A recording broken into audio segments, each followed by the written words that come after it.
नमस्कार मैत्रिणींनो, कशा आहात? आणि मालिकेचा आनंद घेताना घेतलाच पाहिजे ज्याने आपण आपलं टेन्शन विसरून जातो.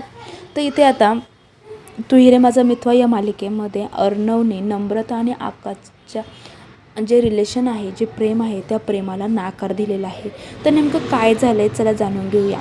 तर होतं असं की इथे आता मामींनासुद्धा माहिती झालं आहे की नम्रता आणि आकाशमध्ये काहीतरी आहे. मामी आकाशला बोलवून घेतात आणि सांगतात की ती मुलगी माझी सून होऊ शकत नाही. त्या मुलीबद्दल तुला काय वाटतं ह्याच्याशी मला काही देणं घेणं नाही, पण त्या मुलीपासून तू लांब राहा. आकाश म्हणतो मम्मा मी तिच्यावरती प्रेम करतोय. मामी म्हणता मला काही माहिती नाही, तुला मी सांगितलं ना, जर तुला त्याच मुलीशी लग्न करायचं असेल तर तुला माझं मेलेलं तोंड बघावं लागेल. तर आकाश आता पुढे एकही शब्द बोलत नाही.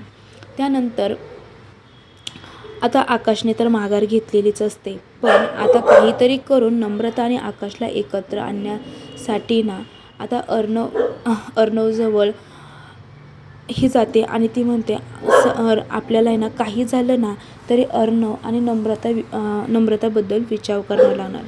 तर लगेच आकाश अर्णव म्हणतो मी सिंदूर, तुम्ही मला त्याबद्दल काही सांगू नका, कारण तुमची आई तीच नम्रताची आई आहे आणि नम्रताची आई जी आहे ना तिच्याबद्दल मला माझ्या मनामध्ये खूप राग आहे आणि असल्या बाईची मुलगी परत ह्या घरात सून म्हणून नको आहे आणि माझ्या भावाला तर बायको म्हणून नको आहे.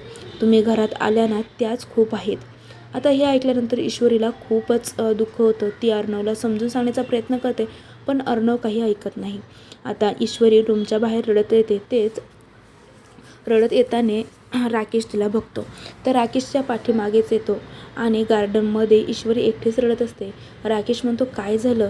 अर्णवने काढलं ना तुला रूमच्या बाहेर, त्यामुळेच मी तुला म्हणत होतो की माझ्याकडे ये, पण तू काही ऐकलं नाही. हा अर्णव असाच उद्धट आहे. ईश्वरीला हे ऐकल्यावरती खूप राग येतो. ईश्वरी तिला म्हणते आज बोललात पण उद्या अर्णव सरांबद्दल असा एकही शब्द बोलायचा नाही. अगं राकेश तो अगं मी तुला समजून सांगतोय, पण तुला माझं म्हणणं ऐकूनच घ्यायचं नाही, असं म्हणत ईश्वरी तिथून निघून जाते.